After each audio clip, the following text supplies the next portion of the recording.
The 10th developer log for My Hero Ultra Rumble has released, and with it, we have some massive confirmations for the future of the game. Recently on Twitter, the My Hero Ultra Rumble page released a survey asking us what we'd like to see in the future of the game, and it seems like they already have some stuff planned, and then going through this developer blog, that just reaffirms that they already have new additions planned for the game. So I'm super excited to see what they're cooking and to see what they come up with. So let's go ahead and read through this developer blog together. The My Hero Ultra Rumble team is currently working on internal improvements, server enhancements, in-game navigation, battle adjustments, etc. So please stay tuned for future updates. That is like the most important sentence in the entire developer blog. Like, I love that they added in Aizawa, but I hate how buggy he was, right? That's how I feel like that's how a lot of people feel. I hate that they haven't fixed the glitches with the tokens and they haven't fixed the server connections and things like that. But they are right now, they are confirming in this developer blog, hey, we are aware. We are going to fix these things, and that is just amazing to me that they are listening to us, that they are communicating with us. Oh my goodness, I'm so happy. I'm just going to read that again. They are working on internal improvements, server enhancements, in-game navigation being the UI menus that everybody complains about, looking like they're from like 2005, battle adjustments, etc. So please stay tuned for the future. Like, I am so happy that they are listening, that they're willing to improve their game. They're not like, nah, our game's good, you guys are stupid. They're like, okay, we see the problems, we're gonna fix them. And that is just absolutely amazing to me. I don't think I've ever experienced this level of communication from developers on a game. And this is from Bandai Namco. This is so crazy. Honestly, I'm so happy. For today's dev blog, I would like to clarify again the details of the seasonal updates, which were explained at the Tokyo Game Show. First, about the duration of the season. Every season is planned to run approximately 2 months, and new characters will be added in each season. So 1 character per season is what it seems like. So we had this season, current season 1, start in September. It's run through October. I assume it'll end towards the beginning of November, probably a little bit into November. I'm not sure the exact date. If we were to go check the rankings, we'd be able to see the exact date because it gives you a countdown on how many days are left of the season actually in the game. I would have to go look, but I'm not sure on the exact date. For season 1, Shota Aizawa has been added. You can see his skills on X or Twitter and Instagram, so please check it out. We've already seen that, and he needs a lot of work. Just to be honest, you know, let me know what you guys think of him in the comments. Licenses will be renewed each per season because it's a battle pass, right? This does not include the special license. For anyone freaking out, special license XP does not get reset. It does not go away. The license where you earn the characters is permanent. Okay, so don't worry about that. You will not lose any progress on your characters. Play matches to progress through licenses to obtain hero crystals, which is in-game paid currency, as well as limited items. Roles will also be updated 4 times per season. So right now, we're in the middle of season 1, basically. We've had 1 update to the roles. Well, 2 technically, because we had the initial roles and the newest update with the roles. So we still have potentially 2 more sets of roles coming out during this first season, or at least that's the way it seems to be phrased. This could just be an update they put in starting with the 2nd season though, so I'm not 100% sure on that. You can obtain various items that set you apart from other players, such as Plus Ultra Rolls, which are the highest rarity, costumes, change emotes, and voices to express yourself and facilitate communication with your team members. And if you haven't tried out like the emote system yet or the voice line system, it's a lot of fun to just interact with your fellow players, even if you don't have mics or the ability to communicate in real life. Honestly, the game does a really good job with the emotes and with the voice lines that you can use between characters. It's a lot of fun in game, and I feel like it's a feature that a lot of people miss because, especially like on PC, it's not intuitive. They don't tell you which key your like emotes are bound to and stuff like that, so you gotta actually go and figure it out, which is kind of annoying. They need to make stuff like that a little bit more clear. I'm not sure how it is on console if they make it clear like what you need to press to emote to use voice lines and stuff like that, but you can use all that stuff in the game, especially if you're newer to the game. That's why I'm saying this, so you guys know. 3 events will be held per season as mission events and battle events. You can acquire limited costumes only available as event rewards, so aim to complete each event within its period. Right now, we are on the second event, which is a drop event, meaning we should have potentially one more event coming during the season. And I am assuming, because they confirmed that it's going to be mission events and battle events, the third event will be a battle event.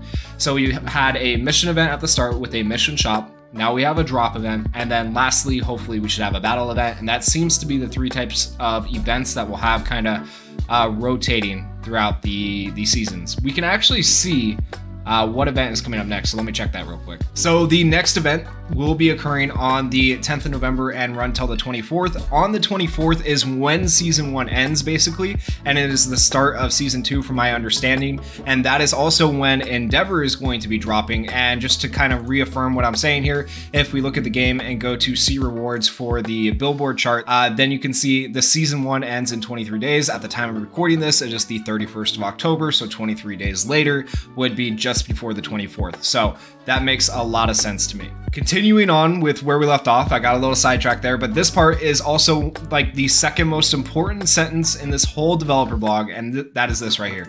As for future seasons, we are planning to introduce new battle rules and systems, so please look forward to them as well. And thanks to the survey, we have an idea of what those might entail, whether it be duo queues, whether it be taking on a raid boss, whether it be team deathmatch. They have like all those ideas in mind to do. They have solo queue in mind. They have a lot of ideas that are not just battle royale ideas, which I think taking on a raid boss as a bunch of players would be kind of cool to do.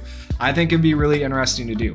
So they got a lot of really cool ideas in mind. Whether they implement them all or not, you know, it's yet to be seen, but I'll be interested to see how soon they actually start rolling this out, because it says as for future seasons, we are planning on doing these things. Does this mean season 2 they're going to start adding new stuff in, or does this mean potentially, like, I think we're looking at season 3 realistically, because I feel like they had in their roadmap planned out Aizawa, then Endeavor, and this is just the launch of the game. We'll see how it goes. But now that the game is doing as well as it is, they're like, okay, we can get on this. We can actually start doing more of the things we wanted to do. The game's been well received. So starting with season 3, we're going to start trying to implement new systems. And I think that's probably where we'll end up. Maybe towards the end of, I think before they're going to implement new battle rules and systems, we're going to see hopefully crossplay first, which would be really nice. And so I would guess that like towards the end of season 2 we start to see crossplay, and then season 3 we start to see these new introduction of battle rules and stuff like that, which would make a lot of sense to me. Maybe I'm crazy, but you know, just let me know in the comments if you guys agree or disagree. And then to summarize this whole article: 1, a season lasts for about 2 months. 2, new characters will be added each season. 3, licenses will also be renewed each season. 4, roles will be updated 4 times per season. 5, 3 events are scheduled to be held per season. And 6, new rules and battle systems are scheduled to be added in upcoming seasons. And like the summary is good here, but I just don't like how they also didn't like summarize right here the first and most important sentence. The team is working on internal improvements. Like, that is the biggest thing to me. Server enhancements, in-game navigation, battle adjustments. Massive, massive, massive. I've said this for a while now, that if they just fix the game, I don't care about new content. If they fix it, make everything work perfectly like a fully released game should, I will fully support this game. Like, I am so there for it. But you know, that's just my opinion. There is one more piece of news I need to share with you guys that they actually just released today, and I think it is relatively important. This is a post the developers just put out today, My Hero Ultra Rumble, about finalizing Elite Agency rankings, okay? So this is important for anyone that is trying to rank up their agency, because ranking up your agency within the elite rankings actually gives you more role tickets to be able to give you more summons for free, right? So let's read what this has to say. Elite agency rankings are calculated via the following rules. Scores will be calculated based on battles completed between 1300 on the 1st JST through 1259 on the 28th JST of each month. What that means is that right now in October, the 30th, 29th, 30th, and 31st, those 3 days do not count towards your agency's rank up within that ranking leaderboard, okay?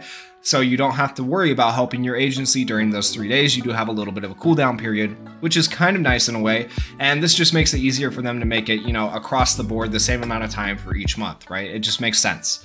Matchups from 1300 on the 28th JST to 1259 on the 1st JST will not be included in the tally, like I just said. After the tally period, agency promotions and rewards will be executed sequentially for all players. Now, what does sequentially mean? I don't know. Does it mean by agency? Does it mean by the order that players join the game in based on their IDs? Probably. I'm not sure on that exactly, but let me show you guys just what the Elite Agency ranking board is in case you don't remember or aren't sure. So here in the rankings tab, we have, you know, top agency for like where your agency's ranked. You have MVP for your ranked, where you are in ranked, and then you have the billboard chart, which is for like how many likes you get, right? And stuff like that. So the Elite Agency over here is going to be something that bases, like, it takes, I think, the top 10 or 20 people in your agency, something like that. I think it's top 10, and adds all their scores up, and that's how your agency gets placed within the Elite Agency ranking. And so if you go to see rewards, everybody for season 1 started in Rookie League. So everybody at the end of season 1 should at least get 10 roll tickets. But then you needed to be in the top 40% to be able to move up to, I believe, Advanced League. I don't know if they're going to let people skip leagues or not, but you should be moving up to Advanced League if your agency was in the top 40%. And then at the end of the next month, you know, at the end of November, if you were in the top 40% of Advanced League, then you'll be able to move up to Elite League. And then eventually, when you get all the way up to Plus Ultra League, you are getting 50 roll tickets at the end of each month, or the end of each reward period for this ranking chart. And that is half a multi. A multi being 100 roll tickets. That is actually really, really good. So you want to make sure your top contributors within your agency are playing frequently, completing their missions, and getting high scores. And that is how you are going to be able to rank up to the Plus Ultra League eventually and get a lot of roll tickets. As of right now, I don't think anyone's going to be getting 50 roll tickets because no one's going to be in that top league, at least based on my understanding. I could be wrong, but you could potentially be getting 20 roll tickets at the end of the next month if you were in the top 40% of Rookie League. As you can see, the ranking period is already over, so there's nothing you can do right now but wait and see if your agency made it. That is it for the video. If you enjoyed the video, please go down there, hit that like button, hit that subscribe button, and thank you guys so much for watching. Peace.